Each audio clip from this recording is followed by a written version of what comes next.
उन पर। हेलो माँ, मैं राजू बोल रहा हूँ। कैसी हो माँ? मैं ठीक हूँ बेटा। ये बताओ तुम और बहू दोनों कैसे हो? हम दोनों ठीक हैं माँ। आपकी बहुत याद आती है। अच्छा सुनो माँ, मैं अगले महीने इंडिया आ रहा हूँ तुम्हें लेने। क्या? हाँ माँ, हम सब साथ ही रहेंगे। नीतू कह रही थी माँ जी को अमेरिका ले आओ, वहाँ अकेली बहुत परेशान हो रही होंगी।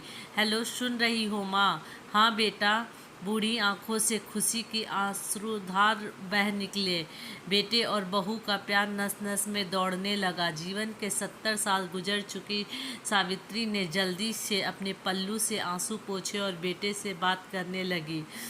2 साल बाद बेटा घर आ रहा था। बूढ़ी सावित्री ने मोहल्ले भर में दौड़ दौड़ कर ये खबर सबको सुना दी। सभी खुश थे कि चलो बुढ़ापे चैन बेटा और बहू के साथ गुजर जाएगा। राजू अकेले आया था। उसने कहा कि माँ, हमें जल्दी ही वापस जाना है, इसलिए जो भी रुपए पैसे किसी से लेने हैं लेकर रख लो।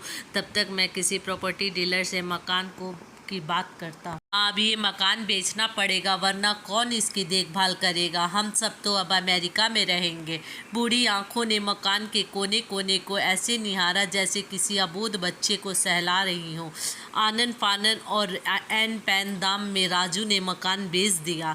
सावित्री देवी वो जरूरी सामान समेटा जिससे उनको बहुत ज़्यादा लगाव था। राजू टैक्सी मंगवा चुका था। एयरपोर्ट पहुंचकर राजू ने कहा, माँ तुम यहाँ बैठो, मैं अंदर जाकर सामान की जांच और बोर्डिंग और वीज़ा का काम निपटा लेता हूँ। ठीक है बेटा। सावित्री देवी वहीं पास की बेंच पर बैठ गई। काफ़ी समय बीत चुका था। बाहर बैठी सावित्री देवी बार बार उस दरवाजे की तरफ देख रही थी जिससे राजू गया था, लेकिन अभी तक बाहर नहीं आया। शायद अंदर बहुत भीड़ होगी सोचकर बूढ़ी आंखें फिर से टकटकी लगाए देखने लगती है। अंधेरा हो चुका था। एयरपोर्ट से बाहर गहमा गहमी कम हो चुकी थी। माँ जी किससे मिलना है? एक कर्मचारी ने वृद्ध से पूछा। मेरा बेटा अंदर गया था टिकट लेने, वे मुझे अमेरिका लेकर जा रहा है, सावित्री देवी ने घबरा कर कहा। लेकिन अंदर तो कोई पैसेंजर नहीं है। अमेरिका जाने वाली फ्लाइट तो दोपहर में ही चली गई। क्या नाम था आपके बेटे का? कर्मचारी ने सवाल किया। राजू। सावित्री के चेहरे पर चिंता की लकीर उभर आई।